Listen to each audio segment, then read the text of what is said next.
চীনে গেলেন প্রধানমন্ত্রী শেখ হাসিনা। গুরুত্ব পাবে রেলওয়ের মেগা প্রকল্প। ভাঙ্গা থেকে পটুয়াখালী পর্যন্ত নতুন রেল লাইন নিয়ে আলোচনার সম্ভাবনা। বছরের পর বছর কেটে গেলেও নিষ্পত্তি হয় না দুর্নীতির মামলা। সুযোগ নিচ্ছে দুর্নীতিবাজরা। ধীরগতির দায় দুদককে দিচ্ছে বিশেষজ্ঞরা। জনবল সংকটের দোহাই আইনজীবীর।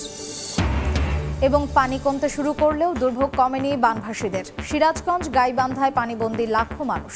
খাবার ও বিশুদ্ধ পানির তীব্র সংকট। সিলেটে কিছুটা উন্নতি।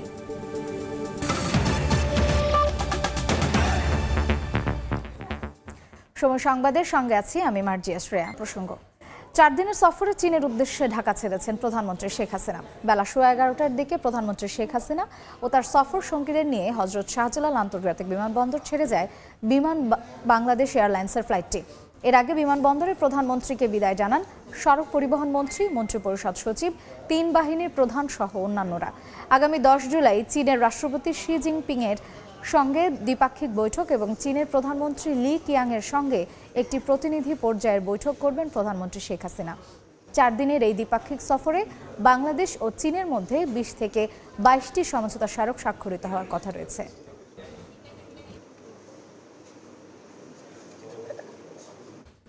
প্রধানমন্ত্রীর চীন সফরে আলোচনা হতে পারে বাংলাদেশ রেলওয়ের কয়েকটি মেগা প্রকল্প নিয়ে। কূটনৈতিক বিশ্লেষকরা মনে করছেন, আলোচনায় থাকতে পারে ফরিদপুরের ভাঙ্গা থেকে পটুয়াখালী পর্যন্ত রেল লাইন নির্মাণ প্রকল্প। রেল সচিব বলছেন, প্রকল্পের অর্থ চীন থেকে সংগ্রহের প্রস্তাব দিয়েছে তারা। নাজমুস সালেহীর রিপোর্ট। স্বপ্ন সেতু পদ্মা দিয়ে রেল যোগাযোগ শুরুর পর এবার দক্ষিণাঞ্চলের জন্য এক বিশাল কর্মযজ্ঞ হাতে নিয়েছে বাংলাদেশ রেলওয়ে। ফরিদপুরের ভাঙ্গা থেকে সাগরকন্যা কুয়াকাটা পর্যন্ত ট্রেনে চড়ে পাড়ি দেয়ার স্বপ্ন এবার। কয়েক বছর আগে শেষ হয়েছে প্রকল্পের সম্ভাব্যতা যাচাই। নির্মাণ করা হবে 244 কিলোমিটার অত্যাধুনিক broad gauge rail line, 17 kilometre viaduct আর 46টি বড় রেল সেতু। এই মেগা প্রকল্পের সম্ভাব্য ব্যয় ধরা হয়েছে প্রায় 50,000 কোটি টাকা।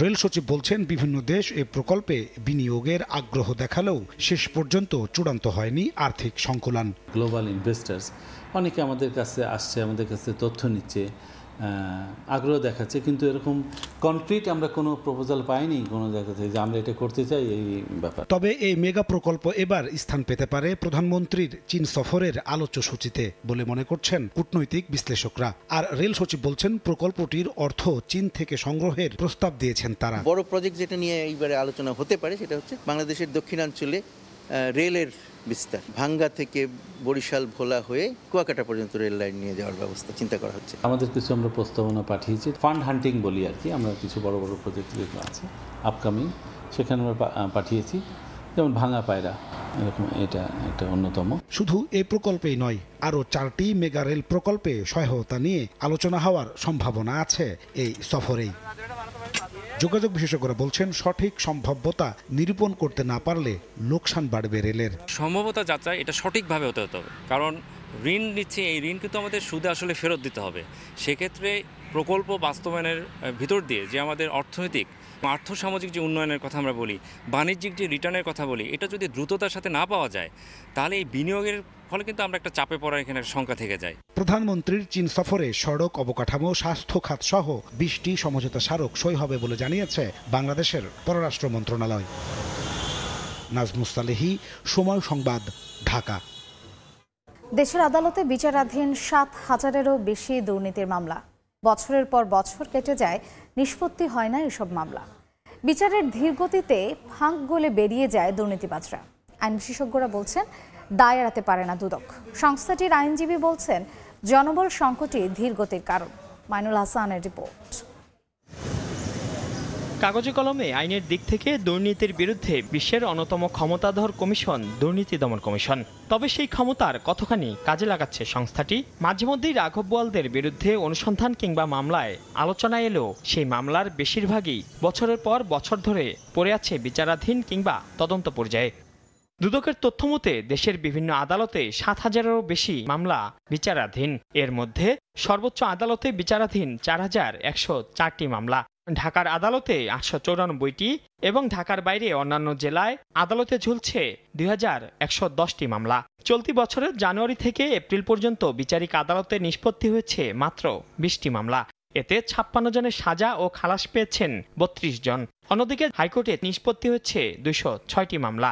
এ সময়ে আপিল বিভাগে 19 এবং হাইকোর্ট বিভাগে 426টি মামলা বিচার কার্যক্রম স্থগিত রয়েছে। এর বাইরে 2004 সালে বিলুপ্ত দুর্নীতি দমন ব্যুরোর করা 354 মামলার মধ্যে চলমান 176টি ও উচ্চ আদালতের আদেশে স্থগিত রয়েছে 178টি মামলা। দুর্নীতির বিরুদ্ধে সোচ্চার আইনজীবী ও বিশ্লেষকরা বলছেন, বিচার কাজে ধীরগতি ও দীর্ঘসূত্রিতায় দুর্নীতিবাজরা আরও বেশি সুযোগ নিচ্ছে। দুদক আইন 2004 সালে হওয়ার পরে আর 2024 সাল দুদক তার একটি স্থায়ী প্রসিকিউশন ব্যবস্থা তৈরি করতে পারেনি। এইখানেও দুদক চূড়ান্তভাবে ব্যর্থ হয়েছে। বড় বড় দুর্নীতিবাজরা এয়ারপোর্ট থেকে চলে যায় কিভাবে? এর কৈফিয়তটা কে দেবে? দুদকেরই দিতে হবে। দুদক যদি সোজা হয়ে না দাঁড়ায়, দুর্নীতি থাকবেই। দুদকের আইনজীবী বলছেন, লোকবল সংকটের কারণেই এই ধীরগতি। কোনোটা মাঝপথে গিয়ে আটকে গিয়েছে, কোনোটা প্রয়োজনীয় সাক্ষীদের জিজ্ঞাসাবাদ করা হয়নি এই পর্যায়ে। দুর্নীতির মামলা শুনানির জন্য ঢাকায় বিচারিক আদালতে 13টি এবং উচ্চ আদালতে রয়েছে এখতিয়ারভুক্ত 10টি বেঞ্চ, যেখানে দুদকের পক্ষে মামলা লড়ছেন 36 জন আইনজীবী। তাদের মধ্যে বেশিরভাগই খণ্ডকালীন। মাইনুল হাসান, সময় সংবাদ, ঢাকা। সিলেট ও উত্তরাঞ্চলের নদ নদীর পানি কমতে শুরু করলেও দুর্ভোগ কমেনি বানভাসী মানুষের। পরিস্থিতির সবশেষ অবস্থা জানাতে সিলেটের ফেঞ্চুগঞ্জে আছেন রিপোর্টার ইকরামুল কবির এবং সিরাজগঞ্জের সদরে আছেন রিঙ্কু কুণ্ডু। সরাসরি প্রথমে যাচ্ছি ইকরামের কাছে।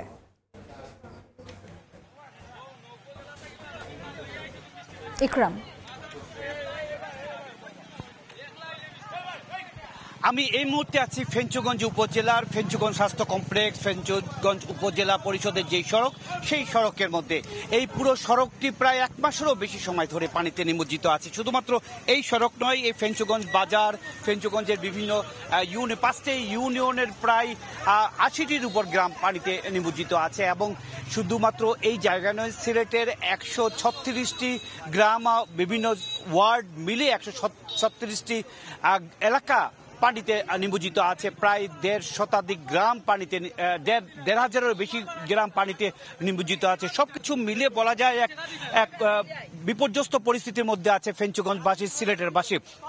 প্রায় 1 মাস 8 দিন ধরে এই এলাকার মানুষ পানিবন্দী অবস্থায় আছে। শুধুমাত্র এই সুরমা এবং কুশিয়ারা নদীর পানি প্রায় 1 মাস ধরে বিপদসীমার উপর দিয়ে প্রবাহিত হচ্ছে। এই মুহূর্তে 4টি পয়েন্টে বিপদসীমার উপর দিয়ে প্রবাহিত হচ্ছে সুরমা এবং কুশিয়ারা, এবং ফেঞ্চুগঞ্জে বিপদসীমা 96 সেন্টিমিটার উপর দিয়ে প্রবাহিত হচ্ছে, যার কারণে এই এলাকার মানুষের ভোগান্তি কমছে না। প্রশাসনিক কার্যক্রম, হাসপাতালে যাওয়া আসা সহ বিভিন্ন কাজে নানা ধরনের বিঘ্ন ঘটছে। এইখানে পাশে রয়েছে ফেঞ্চুগঞ্জ বাজার, পুরো বাজারটা 1 মাসের উপর পানিবন্দী অবস্থায় রয়েছে। প্রায় 1.5 শতাধিক দোকানের ব্যবসায়ীরা তাদের ব্যবসাতে খুব মানবেতর জীবনযাপন করছে। শুধু তাই নয়, বিভিন্ন বস্তি, বিভিন্ন এলাকার যে গ্রামের বাড়িঘর, কাঁচা বাড়িঘর, সেগুলো নষ্ট হয়ে গেছে। পুরো সিলেট বিভাগের এই 1 মাস ধরে যে বন্যার পানি নামছে না কোনোভাবে, তার জন্য একমাত্র দায়ী হচ্ছে কি নদ নদী খনন।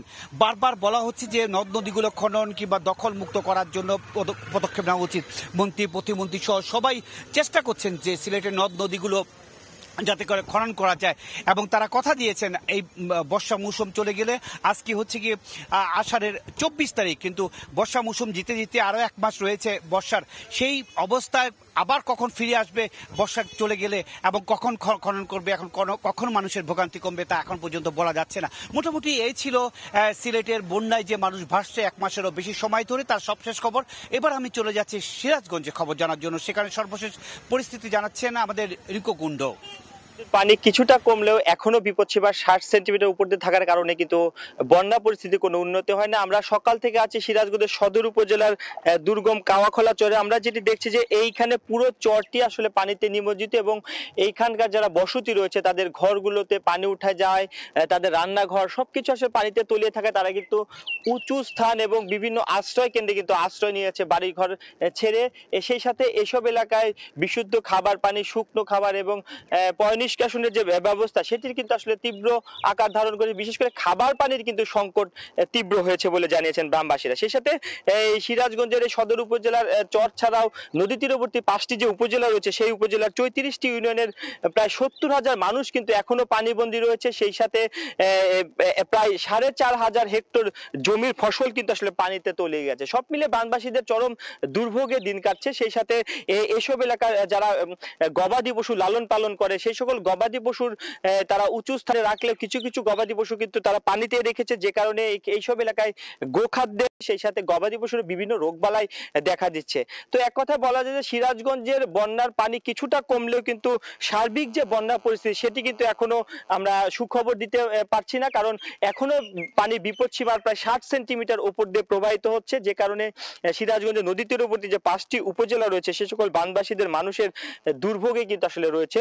এদিকে জেলা প্রশাসনের পক্ষ থেকে বলা হয়েছে যে 100 মেট্রিক টন জিআর চাল 5টি উপজেলায় বরাদ্দ করা হয়েছে, কিন্তু বানবাসীরা যদি বারবার অভিযোগ করছে সেই যে ত্রাণ তৎপরতা সেটি কিন্তু আসলে অপ্রতুল। তারা কিছু কিছু এলাকায় এখন আসলে ত্রাণ সহায়তা পৌঁছায়নি, তবে প্রশাসনের পক্ষ থেকে বলা হচ্ছে যে বানবাসীদের প্রত্যেকের আসলে তালিকা তৈরি করা হচ্ছে, সেই তালিকাটি তৈরি করা হলেই সব এলাকায় আসলে ত্রাণ তৎপরতা শুরু হবে। তো এক কথা বলা যায় সিরাজগঞ্জে যমুনা নদীর পানি কমছে, তবে পানি কমতে থাকলেও সেই পরিমাণটা কম, যে কারণে বানবাসী মানুষেরা কিন্তু এখন ওই চরম দুর্ভোগে রয়েছে। তো এই ছিল সিরাজগঞ্জ থেকে আমার কাছে বন্যা পরিস্থিতির সবশেষ খবর। আগামী 3 মাসের মধ্যে টিসিবির ফ্যামিলি কার্ড বিতরণের কাজ শেষ হবে বলে জানিয়েছেন বাণিজ্য সচিব সেলিম উদ্দিন। সকালে বনানীর Korail TNT colony Ansar camp মাঠে জুলাই মাসের টিসিবির পণ্য বিক্রি কার্যক্রমের উদ্বোধনী অনুষ্ঠানে একথা জানান তিনি। তবে পর্যাপ্ত মজুত না থাকায় চলতি মাসে ভর্তুকি মূল্যে পেঁয়াজ ও চিনি কিনতে পারবেন না উপকারভোগীরা। এবার 200 টাকায় 2 লিটার সয়াবিন তেল, 60 টাকা কেজি দরে 2 কেজি মসুর ডাল ও 150 টাকায় 5 কেজি চাল কিনতে পারবেন কার্ডধারীরা।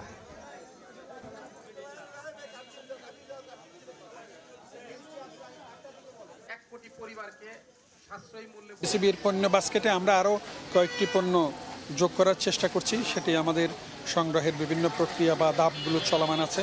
নর্মালি চিনি, আলু, পেঁয়াজ এই 3টি এখানে যুক্ত করার বিভিন্নভাবে চেষ্টা করছি, কারণ আমাদের কয়েকটি পণ্যের কিছু দাম ওঠানামা করছে, সেটা আমরা মনিটর করছি।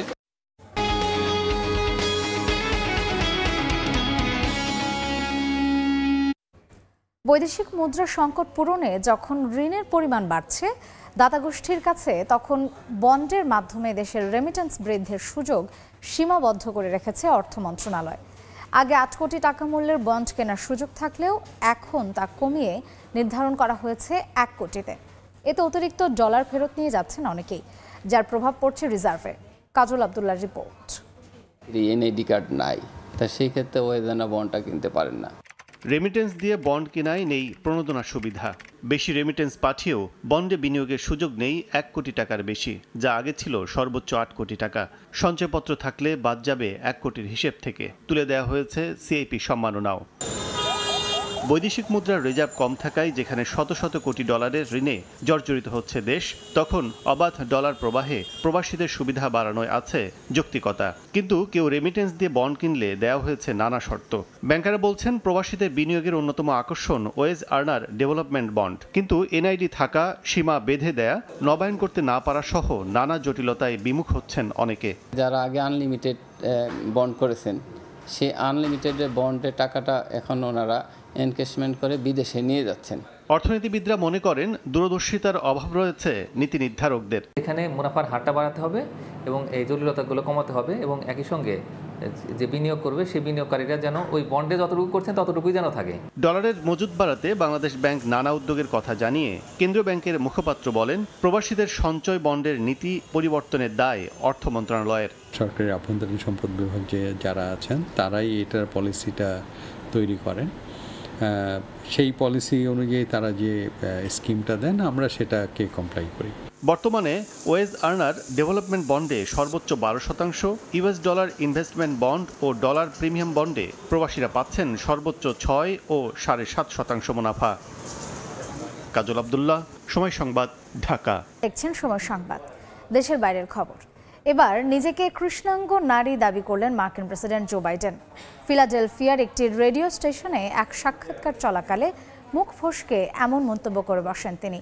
তার এই মন্তব্য নিয়ে মার্কিন রাজনীতিতে শুরু হয়েছে তুমুল আলোচনা সমালোচনা। যুক্তরাষ্ট্র থেকে হাসানুজ্জামান সাকির রিপোর্ট। দায়িত্ব গ্রহণের পর থেকেই নানা অদ্ভুত অসংলগ্ন কাজের মধ্য দিয়ে আলোচনায় যুক্তরাষ্ট্রের প্রেসিডেন্ট জো বাইডেন। সিঁড়িতে হোঁচট খাওয়া থেকে শুরু করে বক্তৃতায় হোঁচট, এলোমেলো কথা বা অসময়ে ঝিমিয়ে পড়া, এসব আচরণ যেন বাইডেনের ব্র্যান্ড হয়ে দাঁড়িয়েছে। এই সুযোগে প্রতিদ্বন্দ্বী ডোনাল্ড ট্রাম্পও তার বয়স নিয়ে লাগাতার খোঁচা দিতে ছাড়েননি। এরই মধ্যে নির্বাচনী বিতর্কে ভরাডুবির পর তার বয়স নিয়ে আলোচনা তুঙ্গে। এমনকি বাইডেনের নিজের দল ডেমোক্রেটিক পার্টির সদস্যরাই এখন সংশয়ে, আসলে কি জো বাইডেন একটু বেশি বুড়িয়ে গেছেন? সম্প্রতি বাইডেন ঘটিয়েছেন এক নতুন কাণ্ড। ফিলাডেলফিয়ার ওয়ার্ল্ড রেডিও স্টেশনে এক সাক্ষাৎকার চলাকালে নিজেকে কৃষ্ণাঙ্গ নারী দাবি করে বসেন 82 বছর বয়সী এই প্রেসিডেন্ট। যদিও পশ্চিমা গণমাধ্যমগুলো বলছে বাইডেন বলতে চেয়েছেন কৃষ্ণাঙ্গ বারাক ওবামার আমলে তিনি ভাইস প্রেসিডেন্ট হিসেবে কাজ করার সুযোগ পেয়েছেন। অথচ সাধারণ এই কথাটা বলতেই হিমশিম খেলেন প্রবীণ এই রাজনীতিবিদ। যদিও নিজের কর্মদক্ষতার ব্যাপারে তার আত্মবিশ্বাস এখনো 16 আনা। হাসানুজ্জামান সাকি, সময় সংবাদ, যুক্তরাষ্ট্র। এ পর্যায়ে শীর্ষ সংবাদগুলো জানিয়ে দিচ্ছি আরেকবার। চীন সফরে গেলেন প্রধানমন্ত্রী শেখ হাসিনা। গুরুত্ব পাবে রেলওয়ের মেগা প্রকল্প। ভাঙ্গা থেকে পটুয়াখালী পর্যন্ত নতুন রেল লাইন নিয়ে আলোচনার সম্ভাবনা।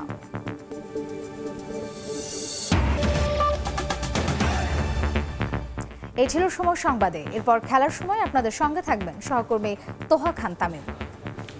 শ্রেয়া, আপনাকে ধন্যবাদ। খেলার সময় নিয়ে ফিরছি কিছুক্ষণ পরে, সঙ্গে থাকুন সময়।